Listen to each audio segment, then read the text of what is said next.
Donc, on va enfin se servir du Kodachi. Donc là, ce qu'on va faire, c'est qu'on va faire des répétitions de Jogebori, donc comme à chaque fois en début de cours. Donc là, la spécificité de le faire en appartement, c'est que vous allez devoir faire attention aux choses comme les ampoules. Donc vérifiez bien votre environnement avant et si vous avez la place de le faire. Prenez une zone dégagée, donc vous n'avez pas besoin de beaucoup de longueur pour cet exercice, ça sera principalement fait sur place, mais faites attention à votre environnement. Donc maintenant, sur les points techniques.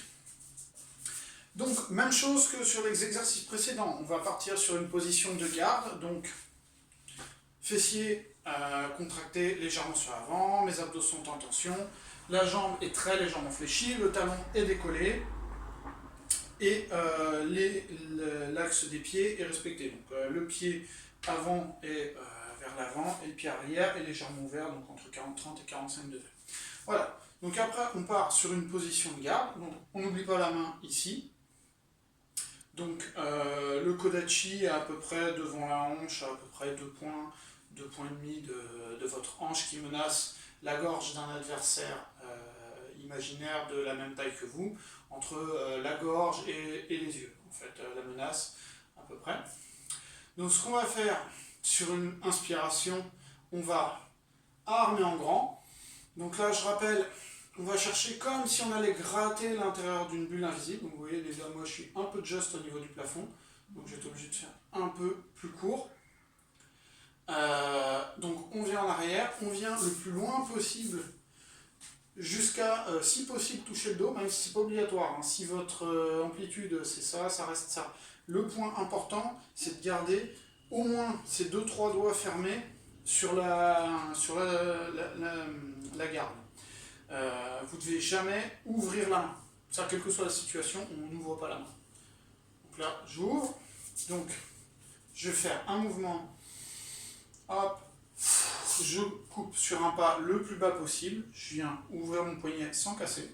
Je viens juste l'ouvrir. Aucune force, c'est vraiment complètement détendu.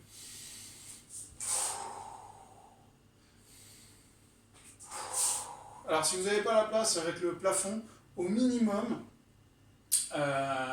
essayez, quand vous repassez devant, de tendre le bras le plus possible. Ça, c'est important. Là, vraiment, je viens tendre le plus possible.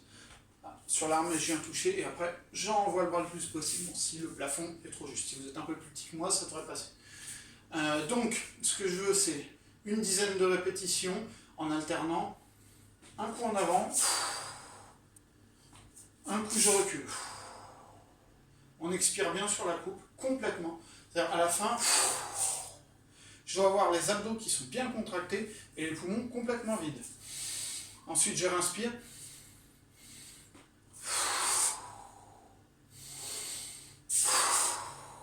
Donc j'inspire sur l'armée et j'expire sur la coupe. Voilà, donc au total, vous en faites une vingtaine, donc 2 x 10. Arrêtez-vous entre les deux, ne serait-ce que pour réfléchir un peu à ce qui s'est passé et à essayer de vous corriger, et à bien vous remettre en position de garde entre les deux. Ensuite, directement, comme en cours, on va enchaîner sur un exercice de Zanshinmen.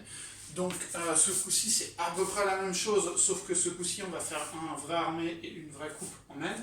Donc je reprends ma position de garde, toujours en faisant attention à l'ouverture du genou, le talon et les fessiers bien engagés. Est-ce que mes abdos sont contractés? Donc ça c'est vraiment une question que je veux qu'à votre niveau vous vous posiez à chaque fois que vous commencez un exercice. Donc je me mets bien en position de garde. Ensuite, en armant, j'inspire en reculant et je coupe en avançant. Donc, si vous avez peur pour vos voisins, vous ne kiaillez pas. Si jamais vous n'êtes pas en appartement ou que vous savez que ça ne va pas gêner à l'heure où vous faites le kiaï, oui, c'est obligatoire. Sinon, vous faites en vidant bien l'air des poumons. On revient en garde après et on recommence. Donc, j'arme, je coupe.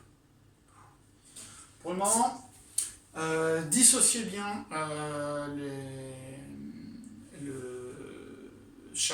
chaque mouvement, donc armé, vérifiez que vous êtes bien en position, coupez en avançant, vérifiez bien que vous êtes en position, retour en garde, vérifiez bien que vous êtes en position.